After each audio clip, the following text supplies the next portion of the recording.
Muy buenos días. ¿Qué tal? Comenzamos. Voy a empezar la presentación. Muy buenos días a todos los participantes. Les damos la bienvenida desde las instalaciones de InfoSalud, Dirección General de Telesalud, Referencia y Urgencia al Ministerio de Salud. Empezaremos la telecapacitación programada para el día de hoy, miércoles 3 de abril, con el tema intoxicación por plomo, a carta en toxicología del Hospital Nacional Arzobispo Loaiza del Ministerio de Salud. Quisiéramos recordarles que cualquier pregunta, duda o consulta pueden hacerlas llegar mediante el chat en cualquier momento de la exposición para ser respondidas al final. Doctora Melinda Valdivia, un honor tenerla con nosotros. Bienvenido, estamos atentos a usted. Bueno, saludos a todos. Continuando con las charlas de toxicología, hoy día vamos a empezar con la intoxicación por plomo.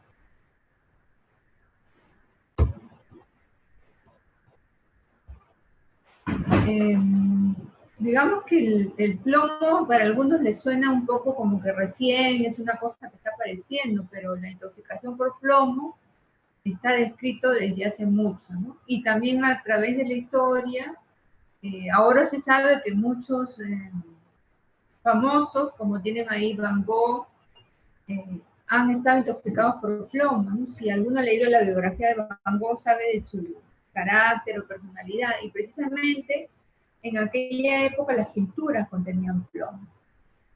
Lo mismo pasó con Beethoven. Un fanático le arrancó un pedazo de cabello y lo guardó, luego se lo vendieron a un museo, etcétera. Luego ese museo donó un poco cuando ya se pudo hacer el dosaje de metales en cabello, y resulta que muchas de las cosas de las que se quejaba Beethoven era por la intoxicación por plomo, porque salió muy alto. Él sufría de dolor abdominal y además él era sordo, y ese es un efecto de la intoxicación por plomo.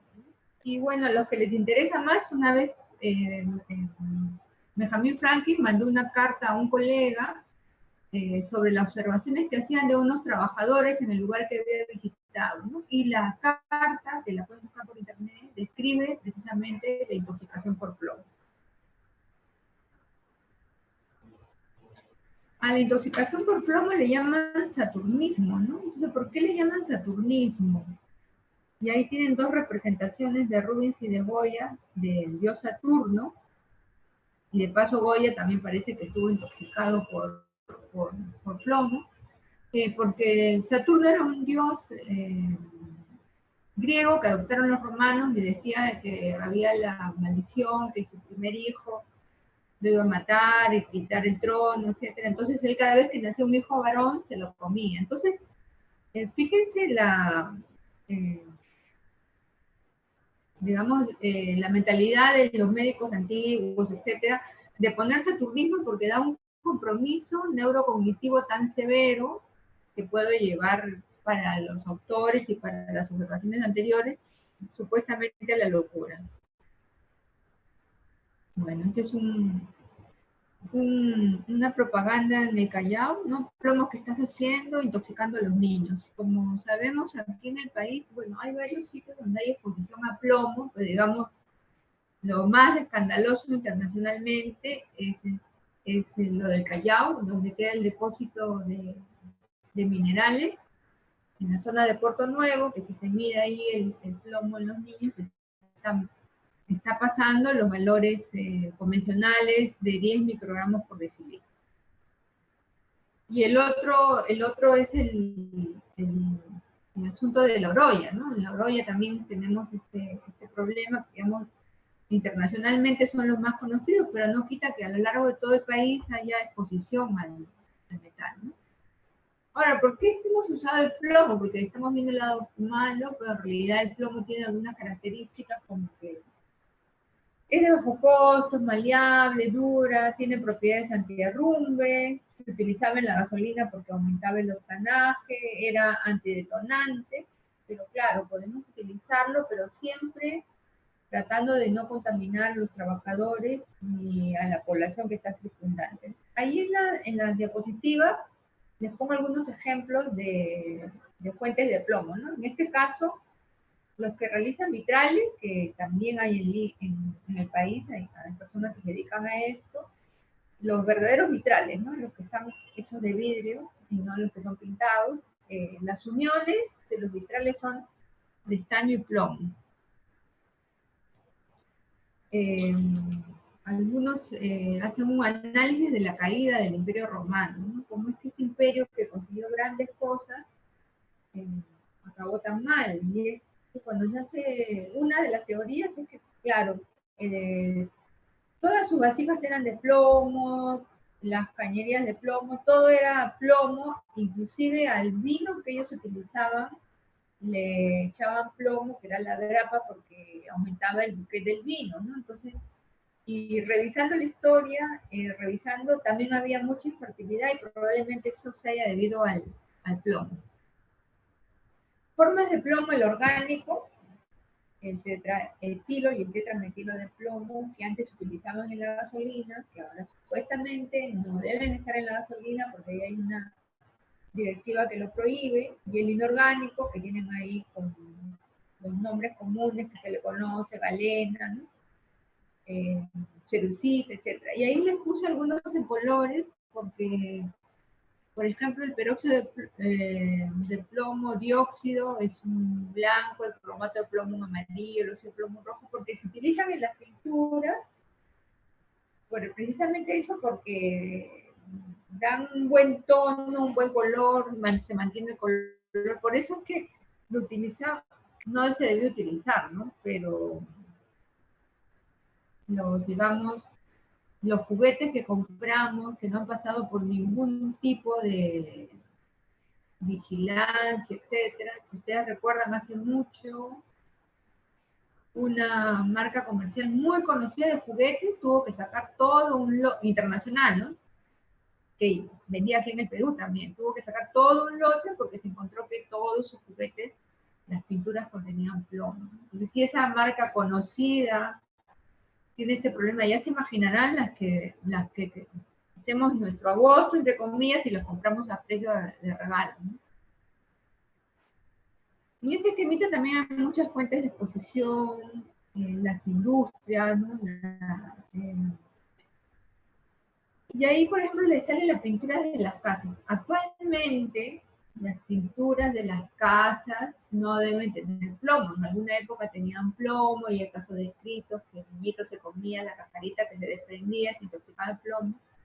Pero de todas maneras, alguna construcción o casa muy antigua que solamente le pasaron la manito y viene alguien y quiere escarbar todo y puede ser que tenga esta pintura antigua, ¿no? Le decíamos plomeros repiteros porque todos los tubos por donde pasaba el agua eran de plomo. Después ya no, después las uniones tenían litargito que era de plomo. Actualmente no deben contener plomo porque ya ya están hechas por otro sistema que no sabemos qué pasará en adelante, pero alguna construcción muy antigua podría ser, ¿no?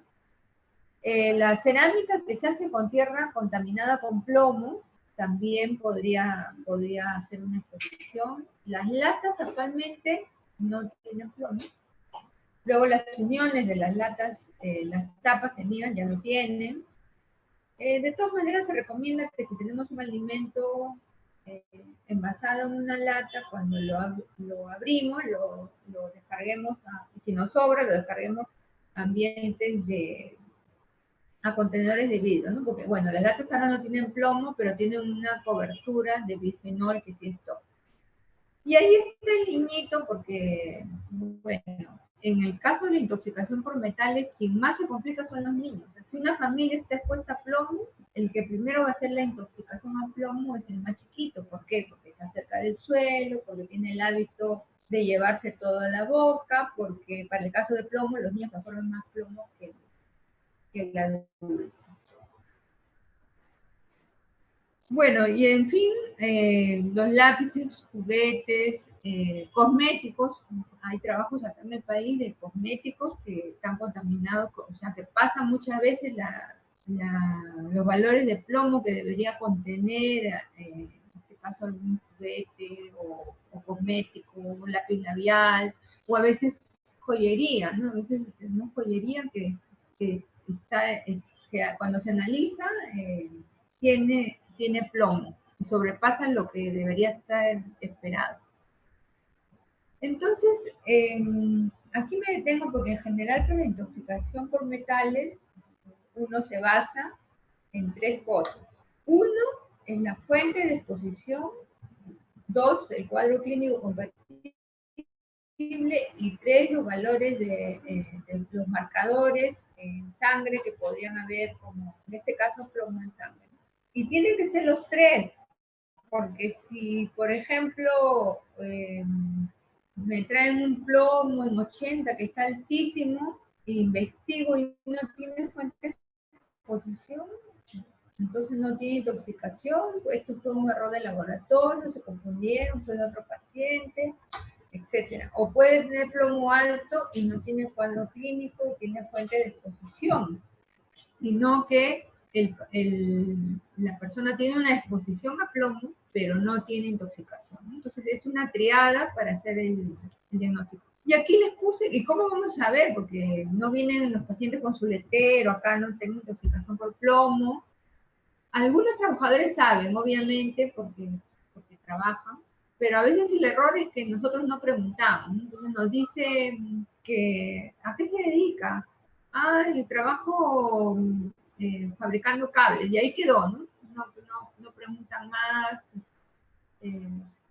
Hay que preguntar porque si a nosotros nos preguntan qué hacemos y qué utilizamos durante el día en nuestro trabajo, les vamos a decir con lujo de detalles. Igual ellos les van a decir, utilizo plomo, etcétera, etcétera. Si no saben, igual registran el dato y ustedes buscan en la bibliografía, hay un libro de la OIT, de la Organización Internacional del Trabajo, que está clasificado por sustancias y clasificado por trabajos. O sea, por ejemplo, el que se dedica a la fabricación de PVC, por ejemplo, o de plásticos, entonces van a buscar ahí y les va a decir la exposición a qué productos tienen, ¿no? Entonces ahí tienen algunas fuentes de exposición que no son todas, hay muchísimas más, pero digamos que en nuestro país hay de todas, pero un poco más es el caso de la minería y el caso del reciclado de baterías. Ustedes pasan aquí por Lima, hay muchos sitios que tienen su letrerito y les compran las baterías de carro usadas, ¿no? Ahí se refiere a baterías de auto. Entonces la batería de auto la cortan y tiene ácido sulfúrico y luego tiene plomo y luego venden el plomo por kilo, ¿no? Pero hay muchísimas fuentes de exposición. Bueno, acá es un trabajito que hicieron de una universidad que en el centro de Lima, en un centro comercial, compraron varias marcas de lápices labiales y se vieron que solamente una cumplía con los estándares internacionales. Las otras se pasaban muchas veces la cantidad de plomo permitida, ¿no?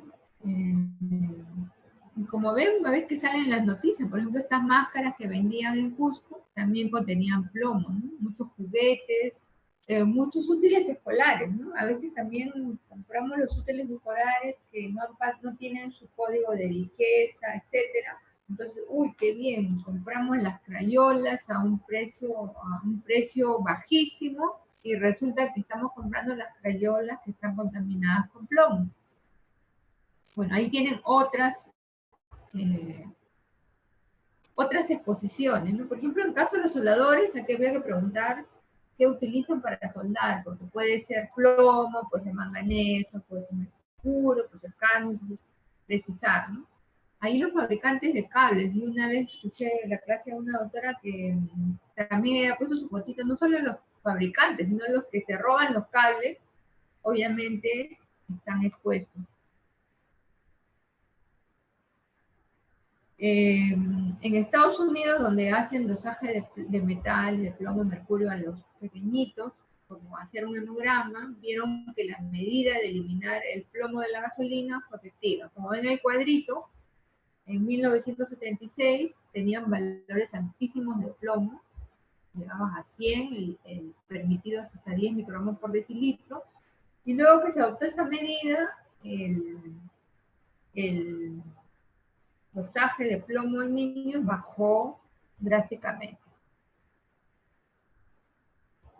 Esta es una foto que encontré en internet de un tipo que había colgado ahí, decía que enseñaba a la gente cómo conseguir el plomo de las cosas en desuso. Y claramente podría haberle puesto el título de cómo intoxicarme por plomo, porque como ven, este está en un ambiente cerrado, va a quemar todo eso, entonces seguro que está iniciando, está expuesto a plomo y se va a intoxicar, ¿no? Bueno, la absorción es por vía inhalatoria y por vía gastrointestinal. Y en el caso de los niños, la gastrointestinal, los niños absorben más plomo que un adulto, ¿no? Por eso le decía que las familias que hemos visto, el niño llega intoxicado por plomo. Entonces, cuando el niño llega intoxicado por plomo, se le tiene que pedir a toda la familia, porque probablemente toda la familia está intoxicada. Entonces, ustedes me dirán, claro, el papá es el que está expuesto al plomo.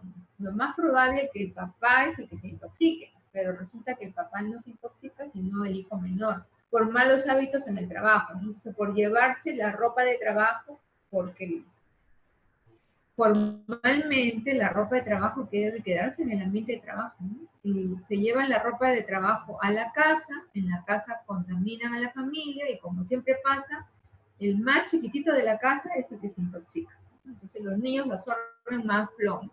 Ahora, si además esta persona está desnutrida, es decir, está desnutrida por lo que sea, el organismo va a estar ávido de absorber metales, como metales que nos sirven, ¿no? Hierro, calcio, zinc, pero en este caso, de pasadita se va a absorber el plomo. Es decir, una persona que está desnutrida va a absorber más los metales que una que no está desnutrida. Por eso que en las guías de plomo se incide bastante en la parte nutricional. Tiene que haber una evaluación nutricional y corregir cualquier déficit nutricional que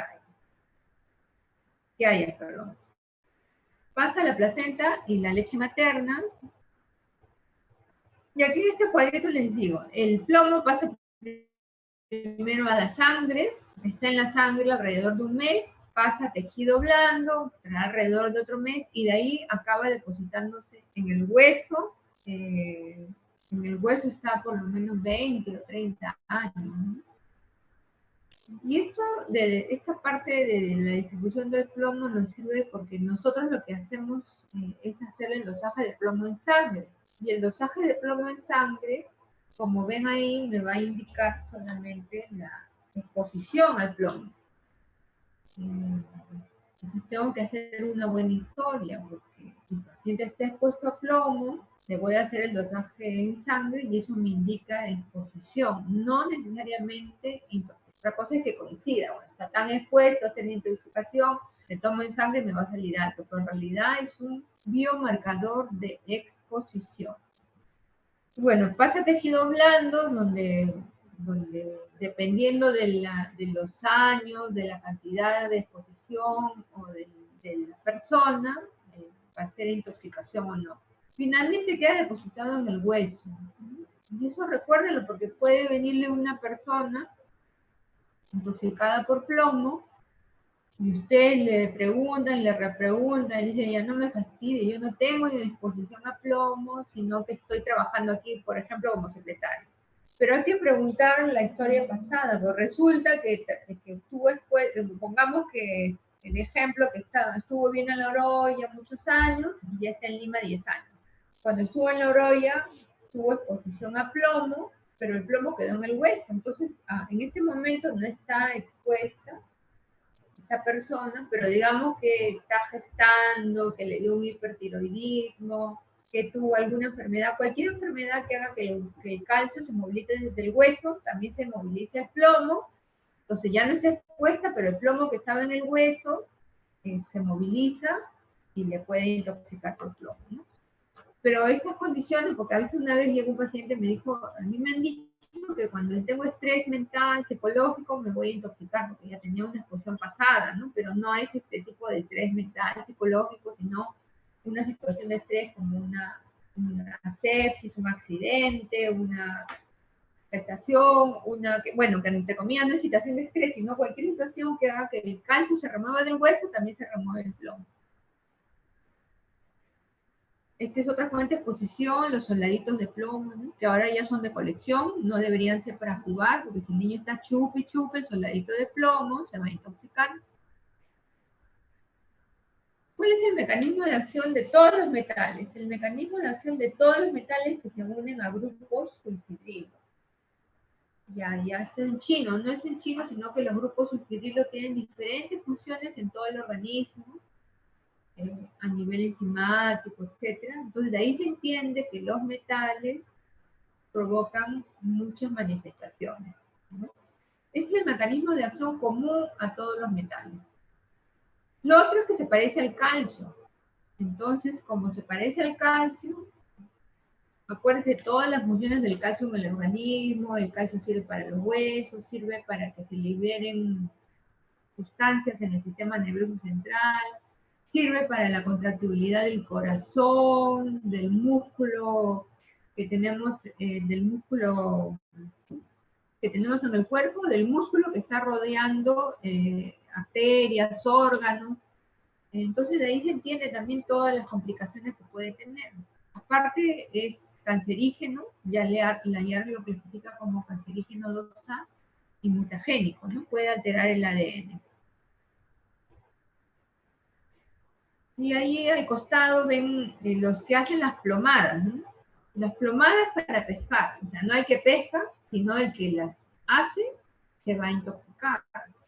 O el que hace las esquinas que están en las cortinas, no porque tenemos una cortina al costado nos vamos a intoxicar, pero el que la fabrica o el que tiene la costumbre de fundir los soldaditos de plomo y las gotas caen en agua fría y ya se hacen sus municiones, ¿no? Entonces ese también estará en cuenta. Bueno, entonces aquí está el resumen del cuadro clínico, ¿no? Como ven, compromete varios órganos y sistemas. En la parte verdecita les puse el sistema nervioso central, lo puse lo más exagerado, que es la convulsión, que es la encefalopatía plúmica, ¿no? Entonces aquí con fines académicos hablamos uno por uno, pero en la vida real estos se imbrincan uno con otro y en algún paciente predominará una cosa más que la otra. No es que tienen uno solo, sino tienen un poco de cada cosa, sino que acá con fines de docencia los estamos separando para hablar de cada uno. Y lo otro, miren, en los mejores sitios donde hay montones de toxicólogos, el diagnóstico de intoxicación puede demorar 2 años. 2 años el paciente está intoxicado y acude por primera vez a algún servicio de salud, puede demorar 2 años. ¿Por qué es bien difícil? Porque compromete muchas cosas. Entonces puede confundirse con otras patologías comunes. Entonces, ¿cómo voy a llegar al diagnóstico? Porque puede estar viniendo por anemia, puede estar con el hematólogo y todo lo demás, o viniendo por cefalea y está con el neurólogo, y puede seguirse controlando y quedar como una cefalea tensional. Voy a sacar el diagnóstico por la fuente de exposición. Entonces, si yo pregunto la fuente de exposición, ¿dónde vive? ¿Hay cerca de donde vive una mina? ¿O a qué se dedica? ¿O qué hobby tiene? Porque a veces el hobby es que pinta cerámica en un ambiente cerrado y la pintura de la cerámica tiene plomo.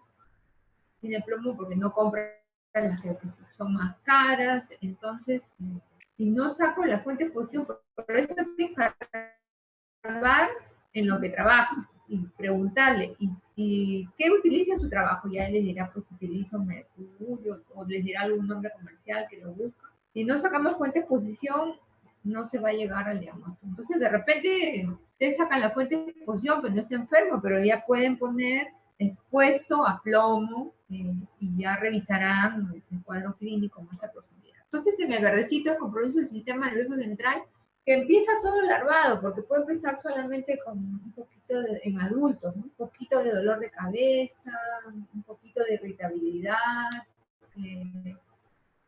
Hay estudios que en los lugares que han hecho que en los lugares donde hay más violencia, parece que hay más expuestos e intoxicados por plomo, ¿no? Entonces, y así va empezando, con dolor de cabeza, acude, no le encuentran nada, de repente le hacen una tomografía, exámenes, no hay nada, y le dicen, bueno, es una cefalea tensional, no le haremos caso, pero sigue con el dolor de cabeza, con mayor compromiso, bueno, nadie le hizo caso, llegó al extremo, que es la encefalopatía plúmbica con convulsiones. Es grave tener esto en un adulto, pero más grave es un niño, porque el niño en los primeros años de vida recién se está desarrollando la parte neurológica, entonces está haciendo conexiones neuronales, etcétera, que le va a servir para toda su vida. Entonces, si este problema, si el niño es peor, porque este niño va a quedar con secuelas, a diferencia, ustedes van a ver de repente un adulto, está con 80 por ahí, les parece normal, pero en el caso de un niño lo estamos condenando a una secuela neurológica. Y en el caso de los niños también empieza así, un deterioro neurocognitivo sutil, de repente en el colegio ya no están a la misma par que sus compañeros, sino hay más problemas para el aprendizaje, para la concentración.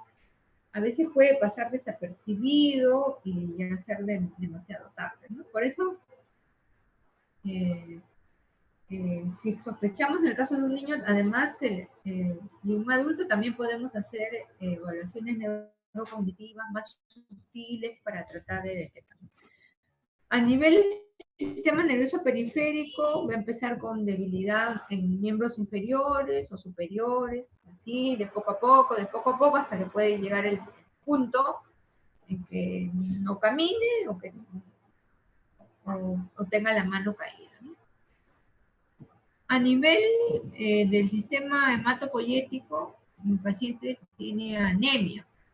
Entonces la anemia no es que de pronto aparece, sino que también es poco a poco. Y esta anemia se puede confundir con la ferropenia. Es una anemia normocítica normocrómica, es decir, que el tamaño del glóbulo rojo y la coloración está normal. Pero puede también ser hipocrómica microcítica como el déficit de hierro. Y en el caso de niños, que puede ser un poco más frecuente, pues, puede llevar a la confusión, puede diagnosticar, puede ser que tenga las dos cosas, ¿no? La anemia ferropénica y aparte la intoxicación por plomo.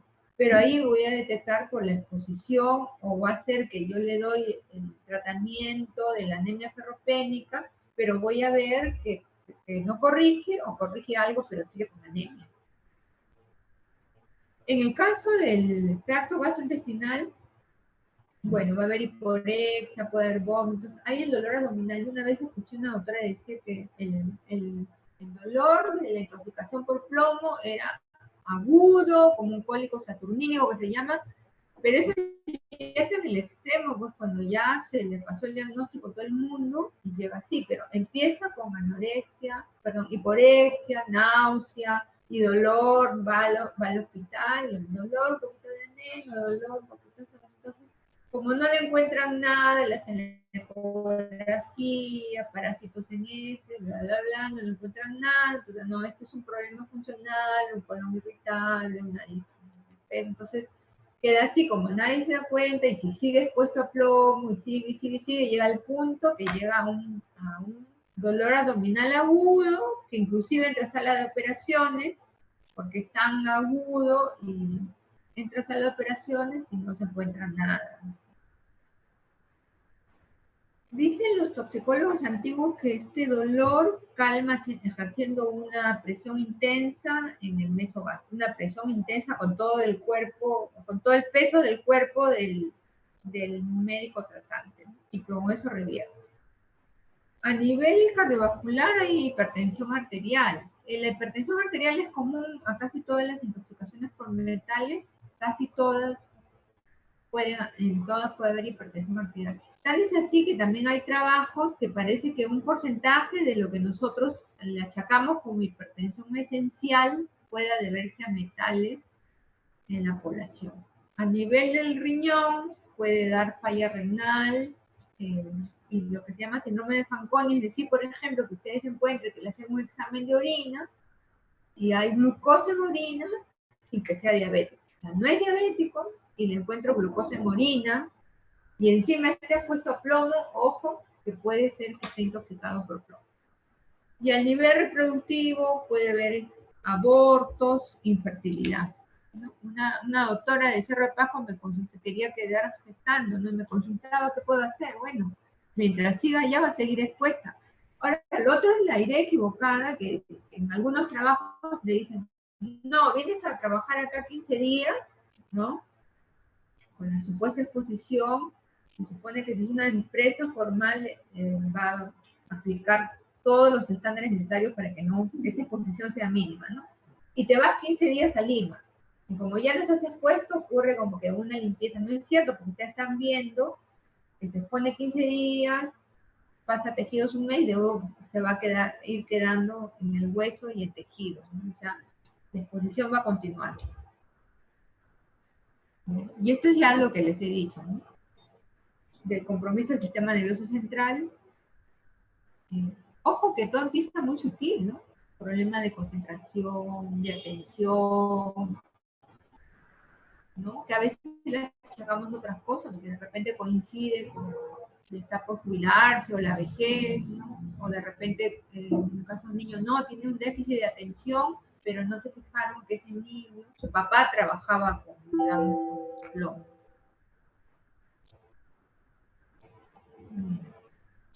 Este, si lo leen con detenimiento, es un trabajo que se hizo también en niños, ¿no? Y era, pero en este caso se hizo el plomo en la dentina y con la observación de los profesores.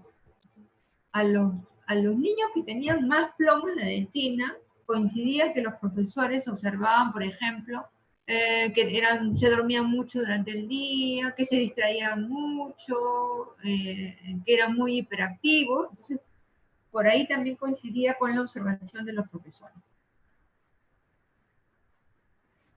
Bueno, esto es igual, el sistema nervioso central, ya les dije, y el periférico, y arriba está lo de las balitas, porque las balitas también tienen plomo. No nos vamos a intoxicar porque tengamos una bala en el cuerpo, salvo que esta bala esté cercana a algún líquido, porque está cercana al líquido articular, líquido cefalorraquídeo, etcétera, y se disuelve el plomo, ¿no? Pero los que fabrican municiones, proyectiles, etcétera, hay plomo, ¿no?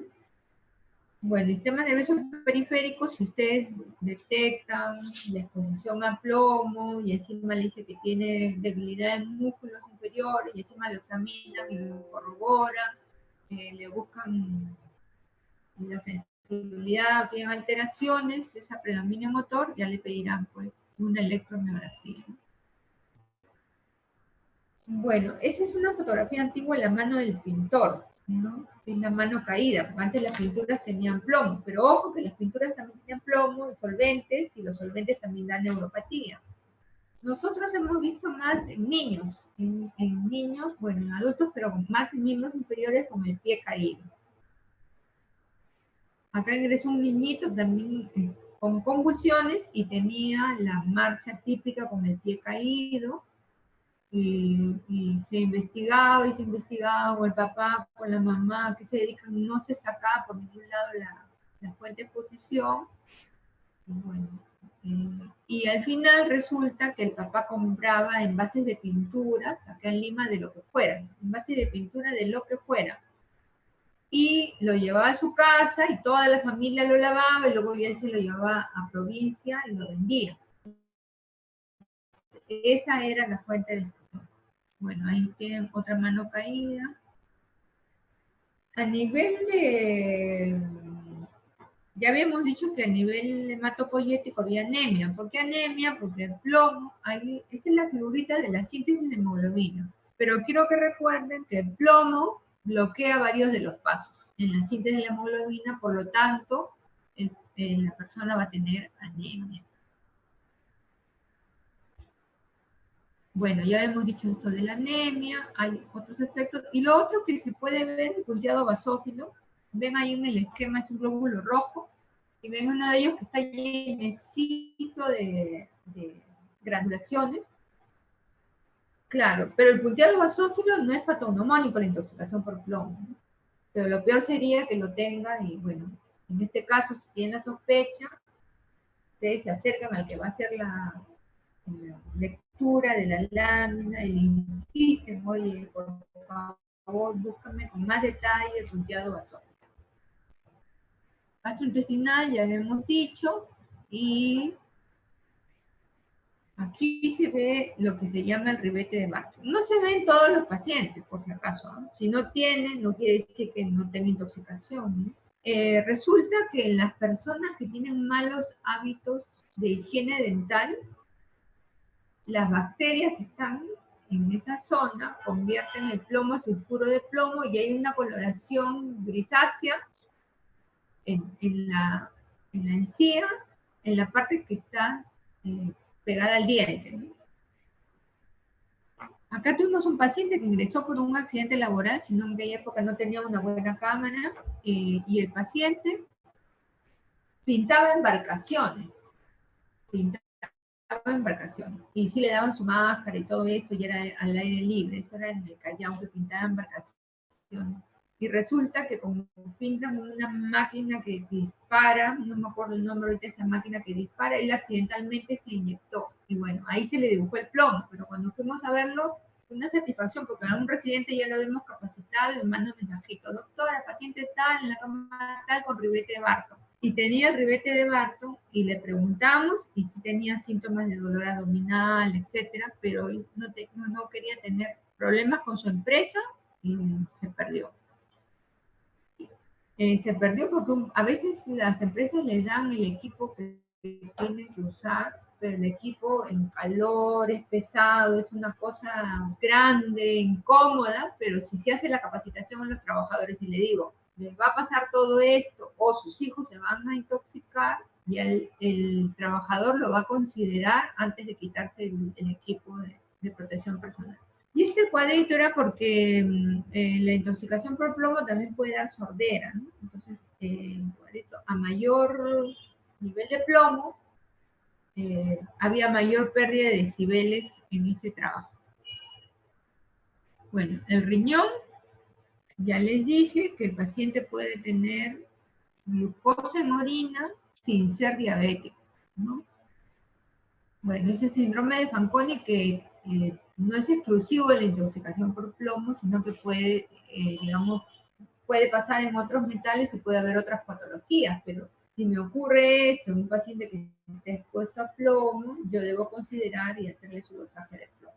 Se le puede pedir la beta-2 microglobulina en orina, porque, bueno, en casos avanzados, obviamente va a perder albúmina en orina, en casos avanzados, ¿no?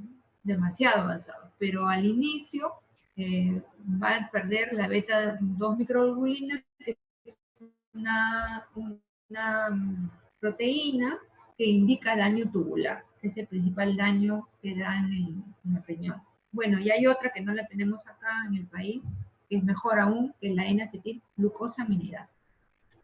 En imágenes, le puedo pedir al caso del niño la radiografía de huesos largos, pero digamos, bueno, está bien, ¿no? Pero no se lo voy a pedir pues cada vez, cada año, porque ahí también los estoy exponiendo a los rayos, depositan el hueso. Y en el caso de niños, ustedes saben que ahí tienen su cartílago, porque luego en la adolescencia se dan su estirón y ese cartílago se estira y después ya se calcifica. Pero en el caso de niños se ven las líneas de plomo, que son las que están viendo de color blanquecino en mayor color, porque como ahí se deposita el plomo, entonces ya ese cartílago deja de ser cartílago y ya se ve así, que son las líneas de plomo. Por eso que si tienen exposición desde pequeños son de talla corta.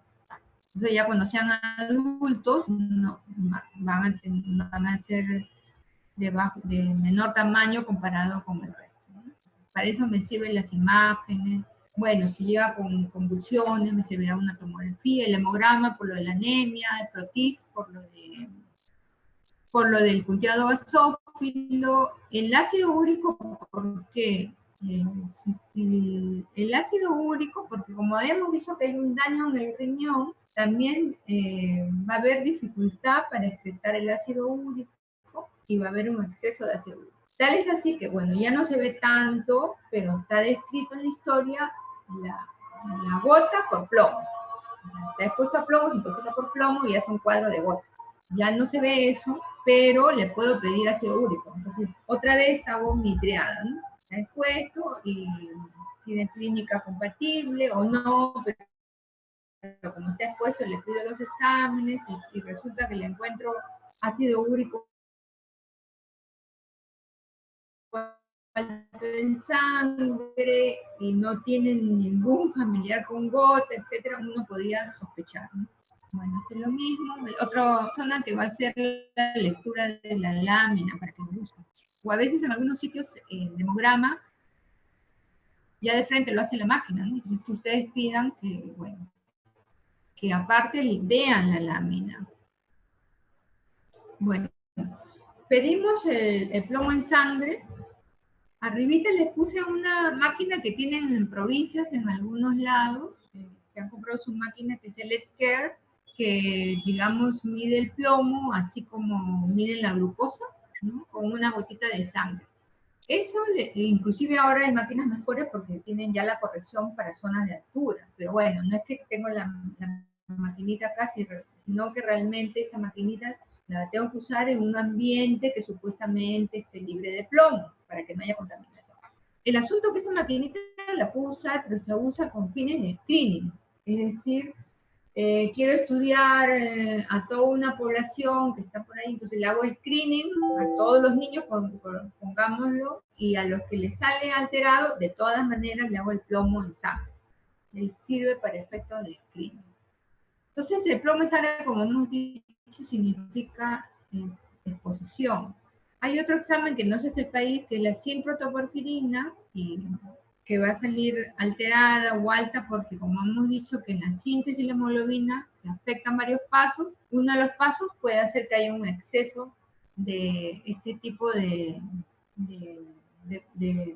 proteínas, ¿no? La 100-protoporfirina, que no lo tenemos acá. O sea, si me sale un plomo alto, no necesariamente es intoxicación, tengo que ver el cuadro clínico. Pero la 100-protoporfirina ya me está diciendo que hay un daño. Pero digamos que va a depender del paciente que estén viendo, porque si está expuesto a plomo, si tiene cefalea, dolor abdominal, le hago algún examen, le encuentro la glucosuria, la beta-2 microglobulina, o le encuentro una anemia que no se me está explicando por otra causa, ahí ya me está diciendo que sí hay daño de órganos y que sí probablemente haya una intoxicación. Como vamos viendo casi en toda esta clase de toxicología, hay que hacer una buena historia clínica. Ya les dije, viene con un plomo alto, no necesariamente me va a decir intoxicación. Una buena historia clínica, una buena anamnesis, un buen examen físico. No se necesita ser neurólogo para hacer un buen examen neurológico. Y acá les puse esta pinturita que está en el Museo del Prado, de Goya, ¿no? Entonces, los que han estudiado sus pinturas, ven que todo está de alguna característica y forma, y de pronto el pintor empieza a hacer cosas así como tétricas, ¿no? Entonces, algunos le han atribuido que probablemente sea su intoxicación por plomo. ¿Cuál es el manejo? El manejo cuando encuentro un paciente intoxicado por plomo es la remoción de la fuente de exposición. Ese es el manejo, ¿no? A veces, cuando son niños, a veces en exceso lo hospitalizamos y está bien, porque a veces ni los papás saben la fuente de exposición, porque son sus hobbies, etcétera, ¿no? Entonces ya con eso estoy evitando la exposición si la desconozco. Si no, tengo que evitar la fuente de exposición. No hay otro manejo, ese es el manejo. A veces que esto es crudo y difícil porque hay zonas en las que teníamos que remover a toda una población, pero ese es el manejo. Sacar a esa persona de la fuente de exposición. Eso es lo que hacen las empresas, le hacen sus dosajes, etc. Y ven que el trabajador, ya el plomo que ellos mencionan como estable está elevado, entonces lo sacan, le dicen, no, ya dejas de trabajar, y revisan qué está pasando en el trabajo, qué máquina de extracción se habrá malogrado, porque este trabajador ha aumentado su valor de plomo. Y en aquellos pacientes que están intoxicados y que realmente tienen un cuadro clínico severo, con valores altos de plomo, recién se plantea el uso de quelantes. Quelantes viene de la palabra quelícero, Quelícero quiere decir que se une al plomo y no lo suelta y se pierde en orina. ¿Y por qué no le damos quelantes a todo? Porque algunos trabajadores exigen, ¿no? Exigen que le den su tratamiento quelante y para mala suerte si buscan en internet, por ahí hay alguna onda de usar tratamiento quelante porque como estamos expuestos a todo, empezaremos a usar.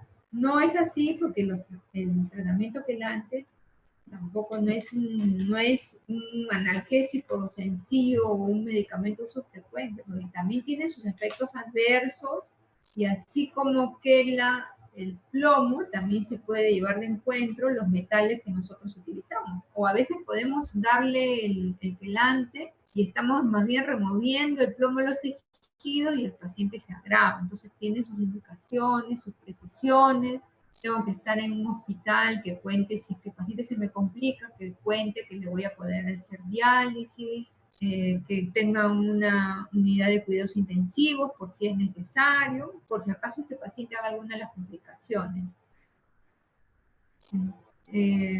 Bueno, menos mal ahora el Ministerio de Salud cuenta con tratamiento quelante, de tal forma que si en algunos pocos casos, porque en la mayoría, ya les dije, sacarlo de la fuente, pues en algunos casos se van a requerir si tenemos el tratamiento para darlo, ¿no? El betacálcico, que se da endovenoso, por lo general por 5 días, tiene varios efectos adversos, que puede, por lo tanto es mejor que el paciente esté hospitalizado, ¿no? Y tener cuidado, porque una vez también ya hemos visto pacientes que le han vendido su tratamiento quelante en una clínica particular, y yo dije, bueno, este paciente estaba tratando de averiguar cuál era la clínica para en caso necesitemos quelantes en el hospital en la época que no había, lo utilizamos, pero mal dado porque este paciente ni siquiera tenía valores altos de plomo y cuando le hacemos la historia clínica y con sus exámenes que tenían era compatible, o este paciente tenía una tuberculosis pulmonar y por eso era la astenia y todo lo demás, o tenía un cáncer pulmonar, pero intoxicación por plomo no tenía. Entonces, cuidado con eso. Este de acá es el DMCA o succímero, que se da por vía oral, tiene menos efectos adversos que los que se usan por vía parenteral, pero también con cuidado, porque ya se han hecho, le han intentado dar en niños que tienen valores inclusive no tan altos de 40, ¿no? Pongamos 30, 40 que son altos, y cuando le dan no hay ninguna variación clínica, ¿no? Ninguna variación clínica tal cual, y más bien ya con la remoción, con sacarlo de la exposición, ese es el tratamiento principal. El dimercaprol, que a veces hay que utilizar por vía intramuscular, que tiene muchos efectos adversos, es muy doloroso colocarlo, puede el paciente hacer cuadros severos de taquicardia, dolor torácico, ahí solamente lo estoy poniendo por referencia. Y más bien, si hubiera preguntas, ahí tenemos tiempo para responder sus inquietudes. Muchísimas gracias y felicitaciones, doctora Melinda Valdivia Infantas, especialista en toxicología del Hospital Nacional Arzobispo Loaiza. Quisiéramos pedirle a los participantes si tienen alguna pregunta, duda o consulta sobre este tema tan importante, las pueden hacer llegar a través del chat tanto de YouTube como de la aplicación de Zoom. Doctora, sí, es importante entonces que el médico, el personal de salud sospeche, siempre esté pensando en que es posible una intoxicación por plomo debido a la exposición. No sé si podríamos repetir o quizás ver las láminas para que todos sepamos cuáles son las fuentes de exposición al plomo para poder también en la anamnesis poder preguntar y así poder llegar al diagnóstico.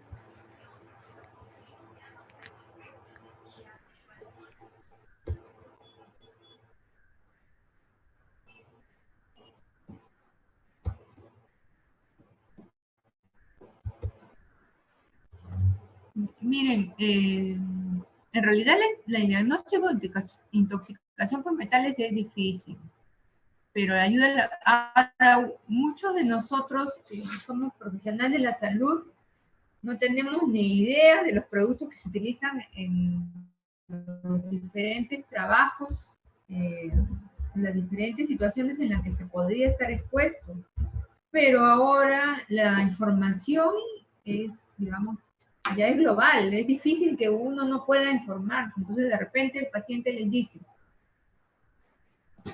que realiza tal actividad y ustedes, el paciente, la persona les va a decir, no, sí, en mi trabajo utilizo, les va a decir tal cosa, tal cosa, tal cosa, y ya por ahí ustedes sacan. Si desconocen, le dicen, bueno, regrese, cuando vaya a su trabajo, anóteme todas las sustancias o productos que utiliza, y si les aseguro que se los va a traer porque le conviene para su salud. Y si no, buscan en la bibliografía, pues en la bibliografía, ese librito de la OIT es libre, lo pueden descargar. Entonces ahí está por sustancias, es en general para todas las patologías laborales, por sustancias y por trabajos. Entonces, por ejemplo, patologías de los que trabajan en la industria del papel, con todos los químicos, patologías de los que trabajan en la industria del calzado, patologías de tal. Entonces, por ahí ustedes rescatan el trabajo y pueden buscarlo, porque acá me quedo corta, porque ustedes, hay unos videos muy bonitos de National Geographic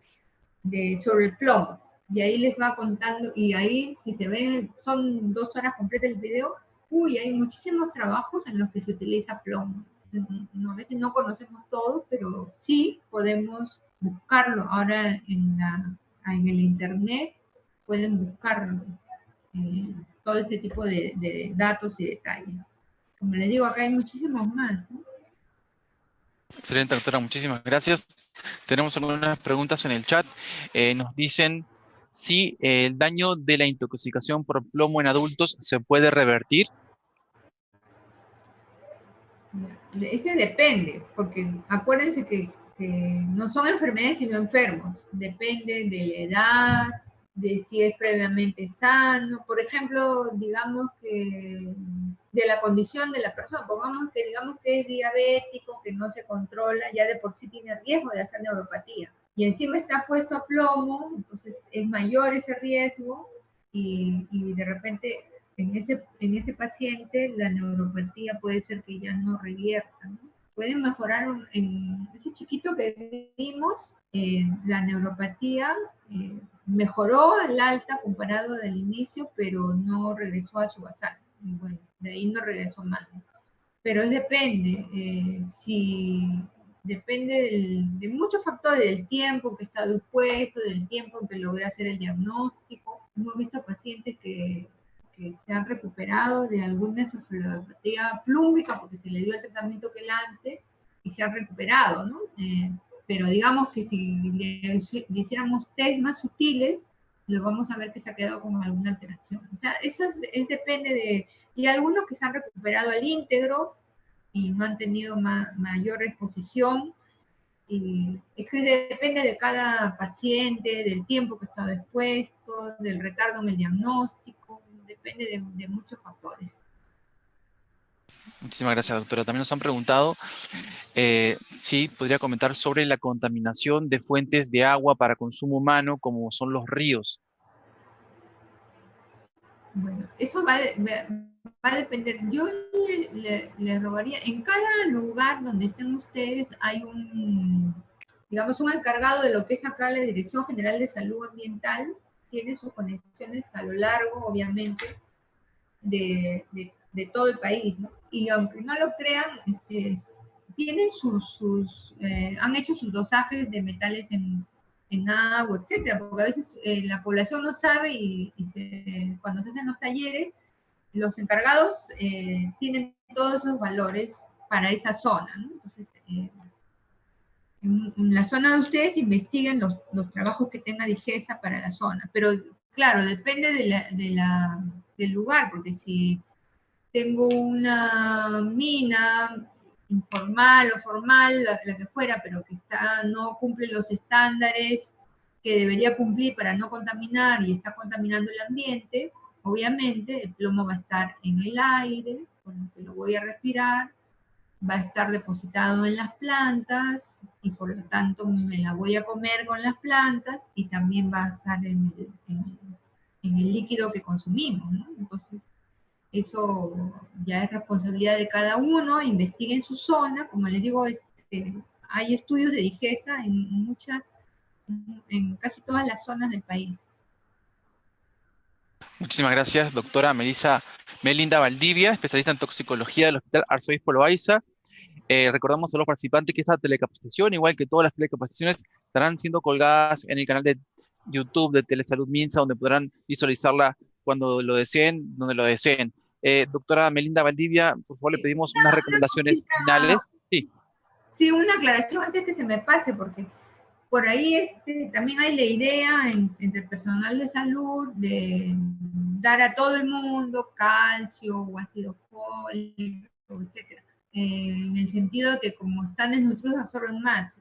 No necesariamente se lo tenemos que dar como fármaco, sino que se evalúa la parte nutricional y si no cumple, digamos, con los requerimientos que sea de calcio, se le da el suplemento, ¿no? Pero no es que una forma de prevenir es dar a todos a diestra y siniestra, sino dependiendo del estado nutricional.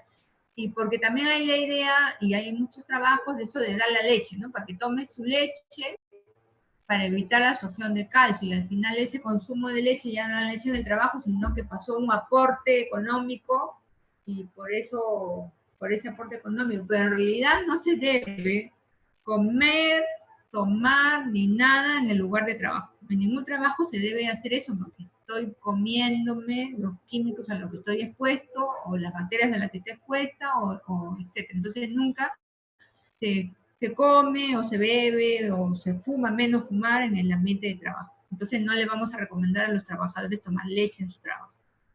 Excelente, Y doctora, muy solo les importante. quería recordar que el primer miércoles de cada mes a las 11 hacemos las charlas de toxicología. Muchísimas gracias, doctora Melinda Valdivia Infantas, especialista en toxicología, y a todo el equipo del Hospital Nacional Arzobispo Loaiza. La esperamos pronto entonces en próximas telecomunicaciones. Un gran saludo para usted y todo su equipo. Gracias. Muchas gracias. Y a todos los participantes, ahora a las 12 continuamos con la telecapacitación, trasplante de córnea y donación de tejidos oculares a cargo del médico especialista en oftalmología, el doctor César Mendiola Barba, del Instituto Nacional de Oftalmología INO del Ministerio de Salud. También a las 12 se realizará la telecapacitación de presión a cargo de la doctora Estelita de la Cruz del Hospital Nacional Emilio Balizán del Ministerio de Salud. Están todos cordialmente invitados. Hasta la próxima. Gracias.